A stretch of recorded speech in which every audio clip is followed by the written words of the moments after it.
Good morning everybody, and a very warm welcome to Mildenhall and Districts. And today we are at Sidings, as you can probably tell by the background, and we're going to be talking about trees mainly today, but there's also going to be a layout update incorporated in it, because once I show you the trees you'll just see the rest of the work that I've been doing here at Sidings. So I might as well give you a sort of quick layout update before we talk about the trees. So let's crack on. So the first thing to talk to you about is, I suppose these two go hand in hand.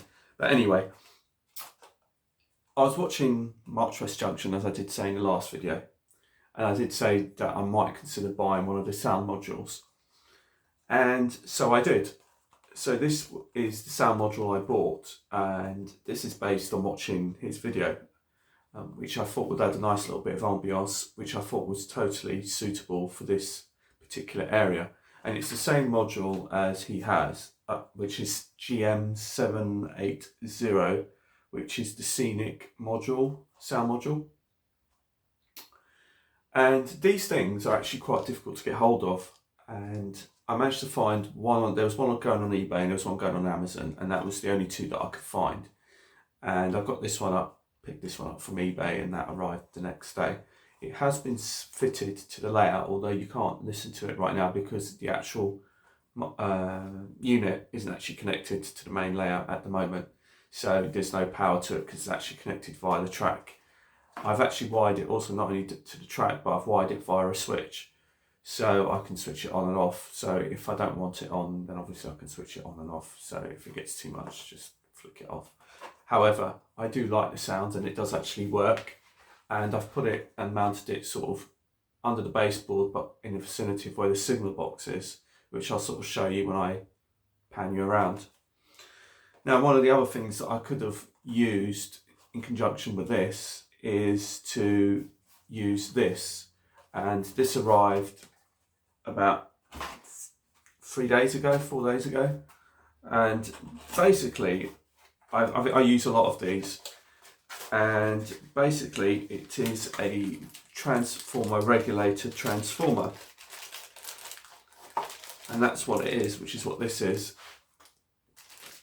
And for those of you who don't know, it's an easy way to power your accessories and not have to use resistors or solder resistors, because it's something I just hate doing, as a lot of people probably do. So these are the accessories that you get, which is like that you could just plug in. But generally speaking, what I'll do is I will just snap the end off of that, and then just attach that end to a chop block. And if you can see, there's a little dial on it. I don't know if it'll pick it up, but basically it ranges from about 3 to 12 volts. So you can adjust the voltage according to what you need. So it's a lot easier than using resistors and having to solder resistors if you just get one of these regulated transformers. I got this one off of Amazon, but you can get them off of eBay as well and stuff like that. And basically you can have all your 3 volts lighting like I've got on the main layout, and it's all connected to one of these transformers. But I can have another transformer exactly the same, but I've just turned the dial to 12 volts. So anything that runs off of 12 volts, you can run it off of that and still not have a resistor. So I bought that because I'm going to do some lighting on the unit, and I just wanted to keep all the power supply separate rather than having to run wires to the main layout and all the rest of it. So that's kind of what that is there. So I can't remember how much I paid for it. It wasn't too unreasonable, but it is very useful. And in fact, I could actually run the sound module, link it to this, because the lighting that I'm going to put on there is 12 volts anyway, so I could link it all up and not damage either. So that's that. Now the other thing is I went to see Paul at my local model shop to go and get some additional bits and pieces that I needed, and I ended up picking up excuse me, unexpectedly. I've been eyeing them up for a little while, to be fair. Basically, I've got 8 tank wagons, the long ones, the graffitied ones, and he still had 2 left.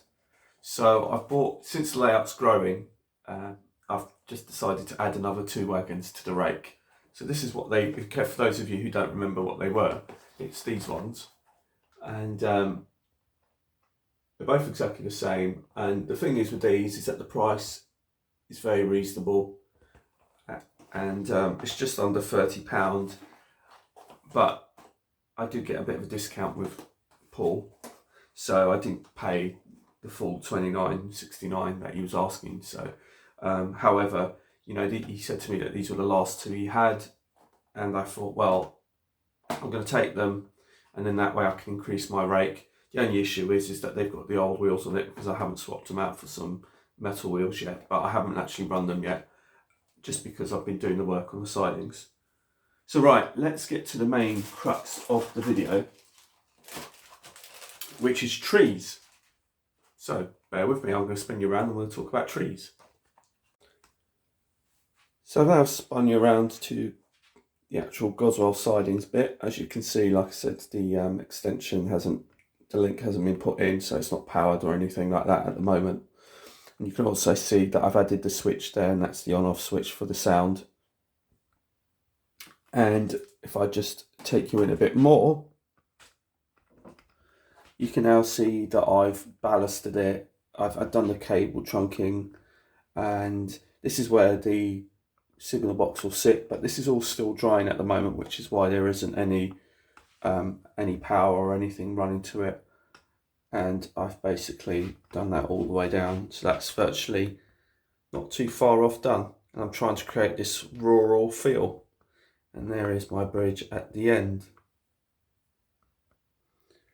So here is my bridge, which has now been nicely weathered, and it looks more in keeping and fitting for the layout now, rather than just plain painted. So that looks ace. I'm really pleased with the way that's come out. Excuse the buffer, because that shouldn't be there.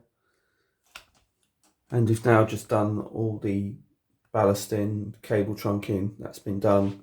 I've added the signage, there's some signage there, and then there's another little bit of signage there, you know, buried amongst the trees.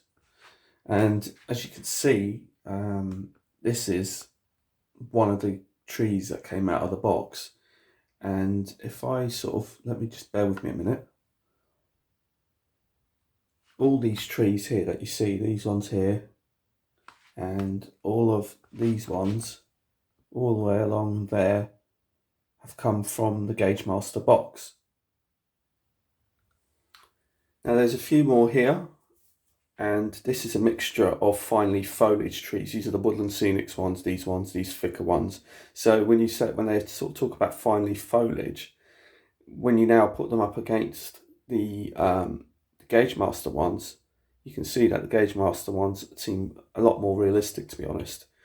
And I really like them. And these ones here, these small ones here,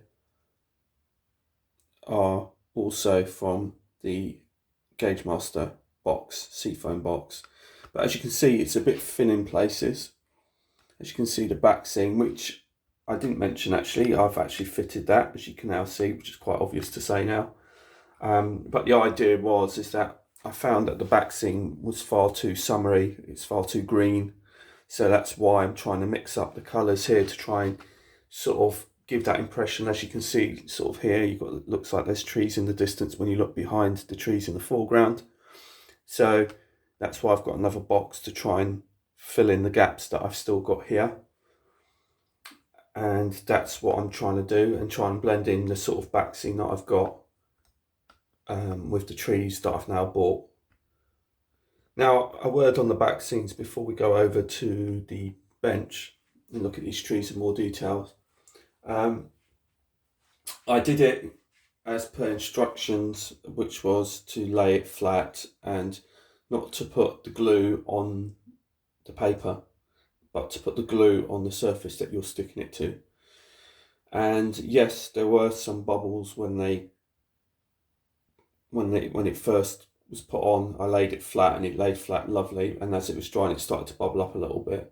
But I left it alone, like it said, and then when it dried, it actually took all the creases out. So I'm very fortunate that there wasn't a huge amount of creases or anything. In fact, there isn't any that I can see anymore. There was a few to begin with whilst it was drying, but when the back seam dried out, it did actually dry out nicely. Here is a good example of the back seam as it is, and you can see it's dried out really nice. I mean, there was some bubbles on here.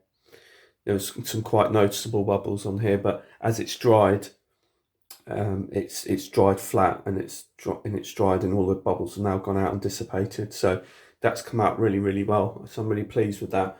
I'm not so keen on doing it on a more regular basis, to be honest, but I felt here the sky almost blended in with the paint of the walls, so that's why I kind of did that. And I just wanted to give this part and this area a bit more depth.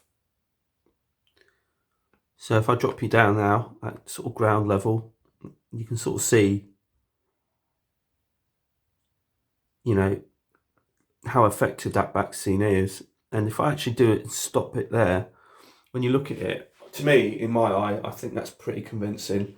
And now when you look through the tunnel, even though there's no backing on the tunnel, you're not just seeing a white wall or anything, you've seen a blue wall, so it kind of looks like the sky is just carrying on, you see, and that's kind of what I kind of really wanted to go with. And if I just pan you round, you know, at this level, it looks really nice. Well, in my view anyway, I'm really pleased with it. And then if I stop you there, you can see the various shades of the tree. The trees are sort of all the different various colours and stuff like that. And then as you get down to the end, you can see where there's the gaps. So all these gaps need to be filled in along there, and maybe fill this area up a bit more. And then there's a few sort of spaces and gaps along here which need to be filled out as well. So at the moment, like I said, all the ballasting and everything's been done sort of today and last night, so it's all still drying. So that's why the buildings that were affected are not on the layout, like the signal box and a few other line side huts. So I'm going to be progressing with that shortly. So let's talk to you about trees. Now, I'd spoken to John and Alan this week, and I explained to them that I'd been messing around with trees and making my own trees, and I've been using these Gaugemaster Seafoam trees, and both of them expressed an interest about how I've used them. And so therefore, you know, John suggested it'd be nice if I could do a video on it, and so therefore this is kind of based on Alan and John expressed an interest, and also other people who might be interested in using this product. Now, as you can probably see in the background, I've got some trees here, but a lot of these are the fine leaf foliage and the woodland scenics trees. And to be honest, now I've been using these seafoam trees, I find that these ones are a bit spongy, you know, and in their look. And I find, and this is something that I would suggest to anyone doing this, is to have a good look round all the other videos that are out there to do with the trees that you're going to be doing, because I'm modelling autumn, sort of winter, so my variation of trees would be different to somebody modelling, say, spring, summer. And also I did try and look for videos that specifically used Gaugemaster Seafoam trees, which is what I'm using here, because then you can relate to that product. Whereas if you buy different products, they might be similar, but there might be some slight differences. But you know, and people also have various techniques, and this is something else. This is why I sort of suggest that don't just look at this video. If you're going to be doing it, have a look at other people's videos, because I'm going to be doing it probably different to many other people, because I've seen the videos that I've seen, because I didn't just buy these just like this. I had a good look and did a bit of research before I bought these, and before I did, I had a look around, and a few people came up, and they've got their various different ways of doing it. Some will do things different by, like I said, the way they pre-treat it or whatever before they pre-use it. Some will add foliage, some won't add foliage, and that's the thing, and that all depends on what you want out of your tree. But let me just explain to you the boxes first of all, because I've got two here. So I'm just going to drop you down,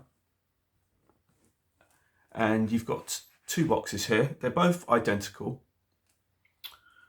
The only difference is this is a Gaugemaster, and this is a GM195 is the code for those of you who have difficulty in reading the codes. So it's GM195 by Gaugemaster, and it does actually say that it's suitable for O, HO, N and Z. So obviously these big trees will look absolutely massive on a Z gauge or N gauge layout, but then again I sometimes think that people don't model trees tall enough, and that's what I sometimes think.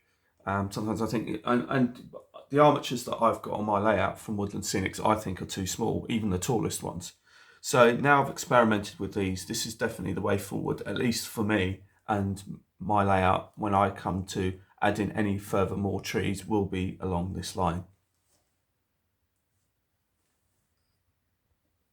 Now some of you may remember that a little while ago I bought a pack of trees, well, these two trees by Woodland Scenics. And they're absolutely stunning trees, they're gorgeous trees, they're very realistic trees, and I love them to bits, and they're both on the town scene. However, just for these two trees alone, cost me £24, just for these two trees. And to me, as lovely as they are, when you kind of think about if you've got a relatively large layout or you would like to put a lot of trees and populate your layout with quite a few trees, it doesn't take much rocket science to sort of realise that it's going to cost you a small fortune to actually buy these lovely trees, as nice as they are, for £24 that I paid for these, and to buy, saying you needed 10, 20, 30, 40 trees, that's just going to cost you a fortune. So the other way of doing it is to get these two GM, or to buy the Seafoam trees. Now, some of you might be thinking, what's the reason for having two boxes here? Now, the reason for having two boxes is because I'm sort of in a perfect position to demonstrate to you what you get in a box complete, because this is totally unopened. This one's totally sealed. And this is the box that you kind of end up getting left with. And this is all the bits that maybe you might not use. And it's important to note, and I'm not saying might not use, but what I'm saying is they're not really tree sort of material, as I say. So the thing to bear in mind is, as you've seen on my layout, on Gaugemaster Sidings, I've got probably about 10 various size trees out of it for my £20. So this costs £20.50 for this whole box, but you still get a lot. And so you just sort of have to bear in mind that every box is different. It's like a bit of a Russian roulette when you buy these boxes, because they're all slightly different. And so you're never quite sure what kind of bits you're going to get, what's going to be usable, what isn't going to be usable. So therefore, it's just kind of a demonstration as to sort of show you that this box is completely full and how it comes brand new, never opened, still sealed. And this one, and I'll open it, and this is what I mean. This is, you end up with this kind of stuff like this, where you could probably do something with that, but I haven't gone through it all, because I took some bits. There's in fact that you can still sort of use somewhere. So I haven't gone through it, but basically I took the main bits out of the other box that I definitely knew I was going to use, and all the stuff that I wasn't really sure of. It's like I said, you get little tiny little odd bits and pieces like that, and then you just put them to one side. So you can still do quite a lot and even do ground cover with that. So let's have a look at this box, which is brand new, and then we'll open it up. So here's my scalpel. I'll just open that up. And the other thing is trees, skizzers, preferably little ones if you've got them. And I'm not sure whether or not there's another. Oh no. Like I said, they're very tightly compact. As you can see, this box is totally compacted and condensed. And you can see how it comes. There's also a fragrance about it as well. And if you sort of take it out, it almost comes as one piece. As you can see, there's nothing left in this box. So you then sort of, it's going to be a bit difficult, but what you have to kind of do is just try and tease bits out of it and see what can be used and start to break it up. But you have to be careful in how you do these things. Like I said, I'd sort of start from the back because that's where you kind of got the stems. And then you could just sort of try and sort of prise it out without being too ham-fisted with it. And there you go, look. You sort of take these other little bits out and you kind of got, so all of a sudden now you've got two bits. Now this one's a bit on the old skewed side, but this kind of thing I can put up against the back seam and that will hold it up. Now some people will soak them and stuff like that, so if you don't like the idea of it being wonky and you want to straighten them out, like I said, there are videos out there where people have demonstrated how they've soaked and used various products to soak these and to straighten them out and to hang them upside down and all the rest of it. So you kind of got a tree already just like that without even doing anything. And then you kind of sort of tease it out again and see what else you get. Now you get this kind of large kind of piece here, but that I can't really do much with that, so put that to one side. So all the bits that you're not sure of about using, you can sort of put to one side, and anything else you can just sort of, I quite like that as it is, you know, it depends what you want to do with it really, but you get all these little kind of odd bits and pieces. You just sort of pick at them and pick them out. And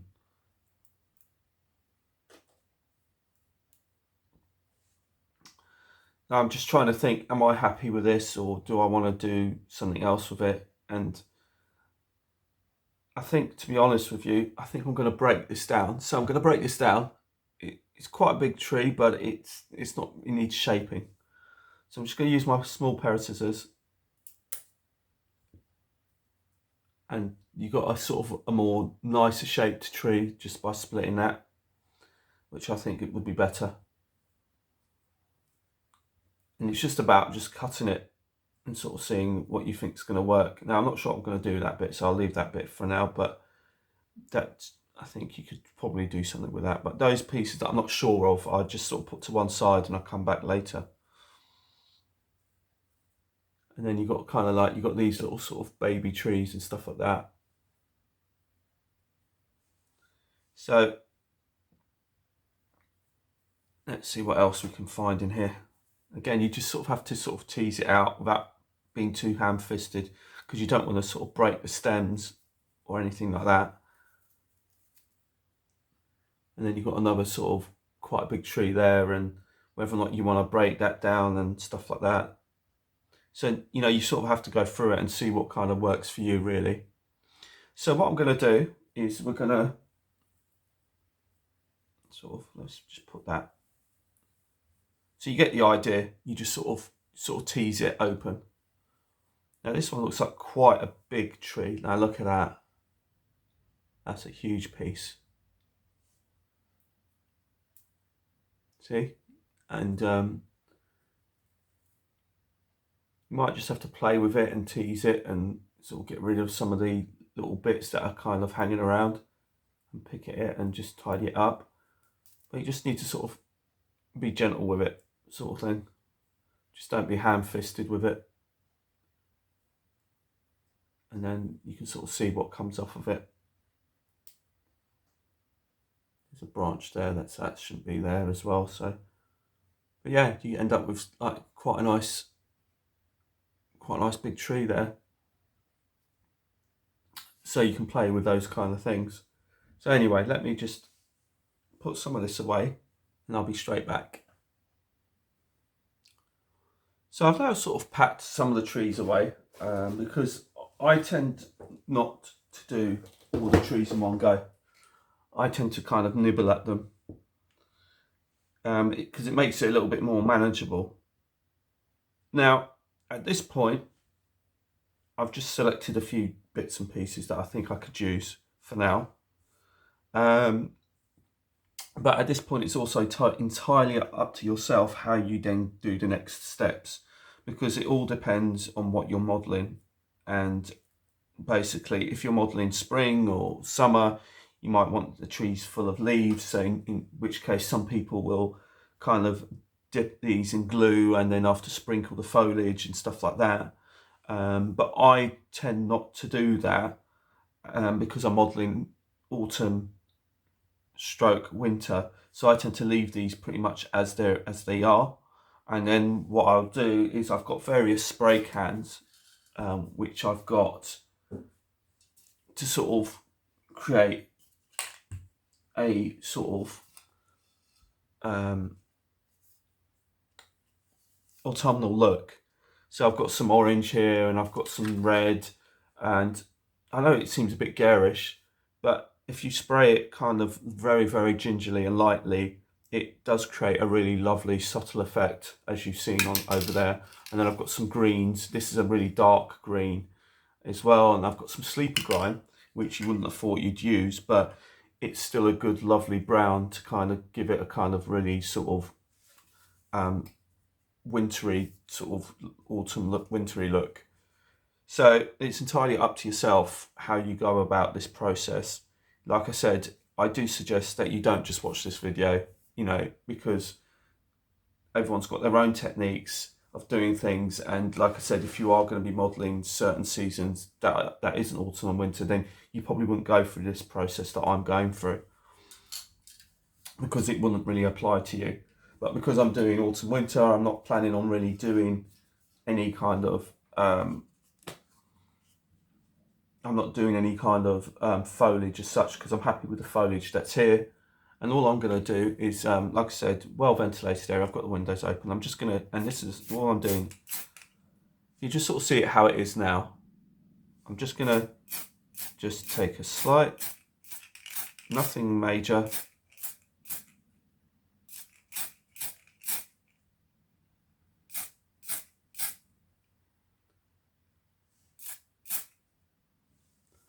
And the tree's sort of a bit kind of more sort of browner, and I don't want to totally do it. That's why you just kind of just flick it, just to give it a sort of browny tinge to the layout. It's not a case of, you know, so you've got these very subtle tones rather than having, and you can't really tell till it's actually on the layout, but it just doesn't have to be anything. Like I said, just the light misting, and if you're not happy, then you can go over it, but don't go sort of gung-ho with the paints. And that's it, that's all it takes, and that dries pretty much instantly. And that's just for me, but like I said, if you were gonna do the autumn, if you're gonna do the spring, then, or summer with loads of leaves, you might want to dip this into PVA, and then, so this one's a bit wonky, but that's fine, because I can straighten that out on the layout, and sometimes I don't mind them if they're a bit wonky. So this one I'm going to do a slightly different. So as you can see, it's kind of quite what it is before, but now I'm just going to, I'm not going to take all the colour off, just a little bit, just to kind of give it a kind of a bit of a slightly different look about it. So it's just kind of subtle, nothing too, just like I said, just light passes. And then, like I said, just remember, if you get it wrong and you think, oh, I've gone too dark, like there's too dark a green patch, there you can just go over it with a bit of brown, and then it just sort of knocks it back a bit, and you've just kind of got these various different little colours.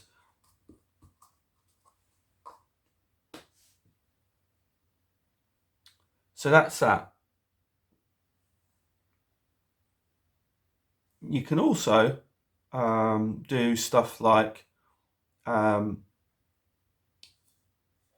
if you just sort of, I'm going to just spray it again just to take the colour off. You can also,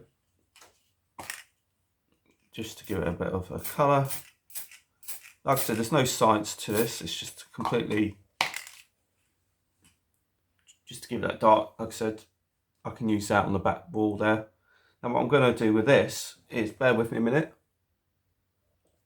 Here I've got some hairspray, just some cheap stuff, nothing exciting. And I'm going to spray it with some hairspray. And then I've got some of this residue from the fine leaf foliage that I've had. And like I said, you can just do what you want with it, really. And you just keep going. Oh, that's the wrong one. Yeah, I don't want to do that. Spray that again. Just stick that in again and sort of, and just tap it out. And then you kind of got this kind of autumnal look about it as well. And again, it actually looks nicer than the Woodland Scenic stuff, to be honest. Like I said, now I've been using this Seafoam trees, I really kind of like that. So you can sort of do that as well. And that's giving it a nice little tinge. So I'm going to take you to the layout and show you these 3 trees on the layout, and then you can sort of see for yourself. So as you can see, this is our little tree that we've made, and it looks quite nice. And it's not too big, so I will sort of plonk it here. I've got a bradawl.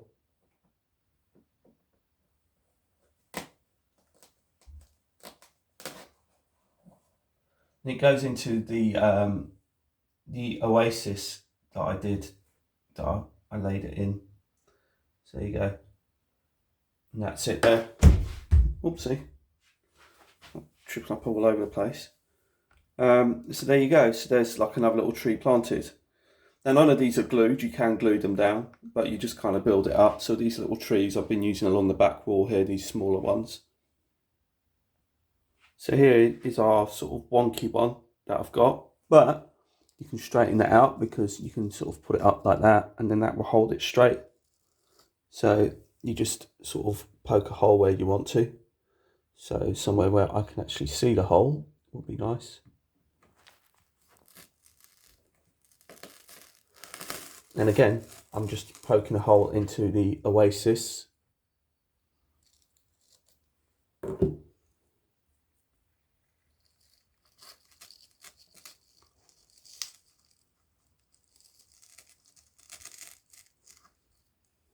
And that will go there. And you can spin it around or do whatever you want with it. I think I actually quite like that, actually.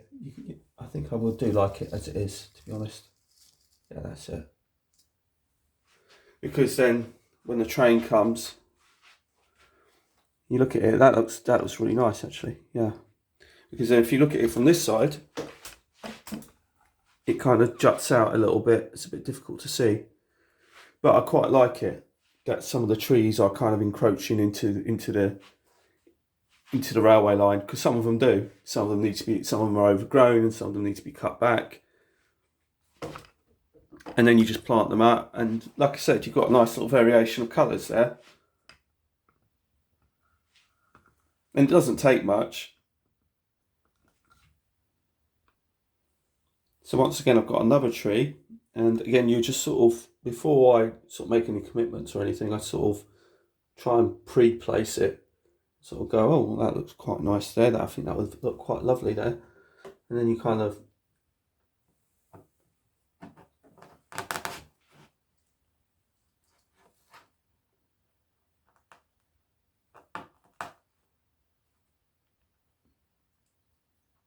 make your hole. And again, that sort of slides in there. And then you're thinking, yeah, that looks all right. There's probably a few little bits and pieces to pick out at it, and then you can just, if you're not if you're not quite happy with it, you can twist it around and play with it and do all sorts with it until you get the effect that you want. Like I said, I don't actually glue any of these down, because then if I want to move it, sometimes I find that I've got another tree that I like, and I think actually that will look better there than this one, and then I might move it around a bit. So, but there you go, you've got another sort of tree there. So I've got this really, really big sort of tree type thing here, but I don't really like it in terms of its shape. I've just kind of thinking to myself, it just doesn't quite look right. So I'm going to knock it back a bit. So I'm going to just trim it a bit. We'll see how we get on. So firstly, I'm just going to cut this bottom bit off.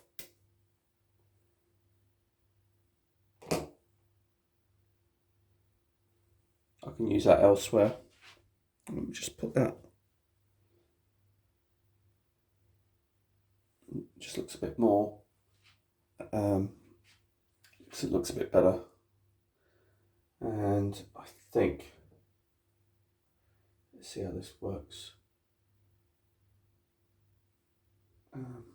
And so you just sort of sometimes have to just think about it a little bit. I think I'm going to take this one off as well. Oh, that looks better. Yeah. Yeah, that looks a bit better now. And then we're going to knock this one off as well.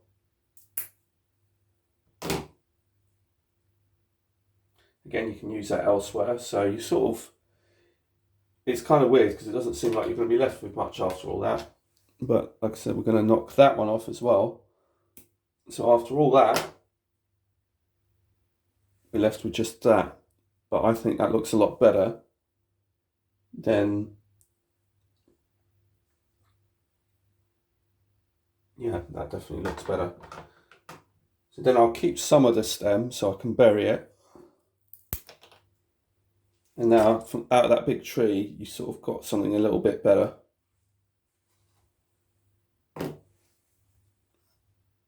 Here's our little tree that we've just pruned. I'm going to give it another, I'm going to give it a coat of hairspray now. So I'm just going to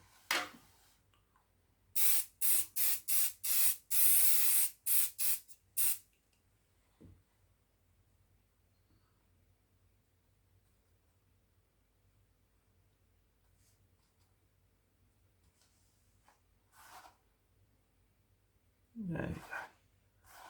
We'll see how that works. Not sure if you can see that. That is actually very nice.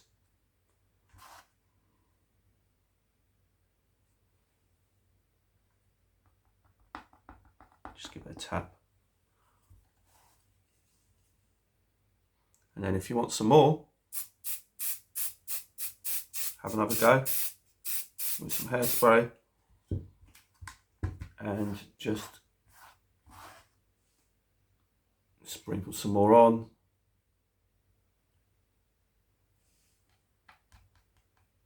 And just tap it out. And I like that. That's nice. That looks better than that big tree because you had all these odd branches sort of flinging out there and there. This looks more like a tree now. So now let's go back to layout and pop it on. So here is our tree that we've just made. It's lovely, like that. So I just want to sort of see where I want to put it. I'm not sure yet. So like I said, I'm just sort of placing it, sort of looking, going, oh, where would I want to put this? And I think that will look quite nice about there.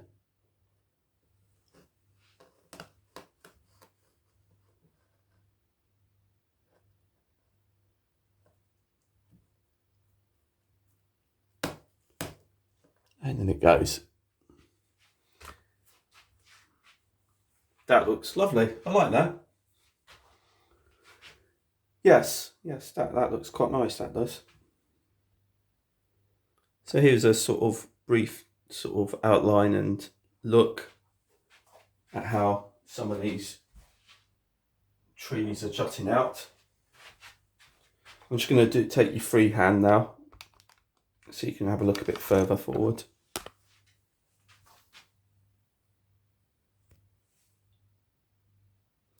I think once you get close, you can sort of get a better idea of how some of the trees encroach on the railway line a bit and they overhang. That's why some of the curved bits are not too fussed. I don't mind if some of them overhang the railway line, because that's what happens sometimes, which I think looks really, really nice. So like I said, I've got to carry on working along here and sort of fill up this area. And as you can see from that big tree, we've sort of managed to salvage some other bits here, which we can then spray up and use around here or something, or elsewhere. So hello and welcome back to my living area, my sofa. So that sort of concludes the end of today's video, and I hope it was useful to somebody and gives you a brief outline as to how to use these products. This is the Gaugemaster GM195 Seafoam trees, and it does say it's suitable for OO, HO, N and Z. So, you know, it's suitable for pretty much anything really. And I've only taken a few bits and pieces off, and you can sort of see just how much there is still left in here to sort of play with. So you do get, it seem expensive when you buy the box, but it is quite good value for money, and it's a lot cheaper than buying these trees individually. And to be honest, they are nicer than the ones that I previously bought, which were these fine leaf foliage ones. Some of them look half decent, but I still think they're not really good as the seafoam trees. And I've given you some ideas on how to use them. I would suggest, and my one advice is actually, piece of advice would be that if you are going to go down this road of having a go at these seafoam trees, once again, this is a Gaugemaster 195. I would suggest that you kind of not just look at my video, but look at other people's videos, and so you can sort of gauge how other people do it. Like I said, I've tried to keep mine as relatively simple as possible, and I think even though I've kept it relatively simple, I think the results are really, really good and really effective. But like I said, if you are going to be modelling different times of the year, like most people tend to model spring or summer, then obviously the leaves on the foliage will be different. But that being said, you can still use the hairspray technique and still kind of use a mixture of blends to get that spring summer look, to actually get it to hold. What I would also say is, and what I've done is, like, for example, this colour is quite garish, it's really quite bright as a red. And what I've done is, because when I was trying to go for the autumnal colours, it's kind of like the kind of oranges, the browns, the reds, the yellows, that kind of thing. I thought I'd experiment with this tin to see whether or not it would work or not. And so I experimented on one of the pieces that maybe I probably won't use, and then therefore, you know, don't just experiment on a nice piece, just experiment on one of the pieces that maybe doesn't look so great, and you think, oh, let me have a go, because it doesn't really cost you anything, because it's only like a piece that maybe you can't really use for anything else. So you can just test in terms of the colour, the shade, whether it's too much or too little, or maybe just practicing a spray technique just to get the colours that you want. Like I said, all these cans I've got are all cans that I already had in my supply through other projects. So these tins haven't actually cost me anything. I haven't specifically gone out and bought these tins of paint just to do this project. These are colours that I already have, and I'm just sort of experimenting with, and I'm pleased with the results that I'm getting. So I'll just continue doing what I'm doing, and I think that basically, I think these two colours, these colours here, are a bit too garish and a bit too bright, and they need to be kind of probably toned down or knocked back a bit, so it kind of just look a bit.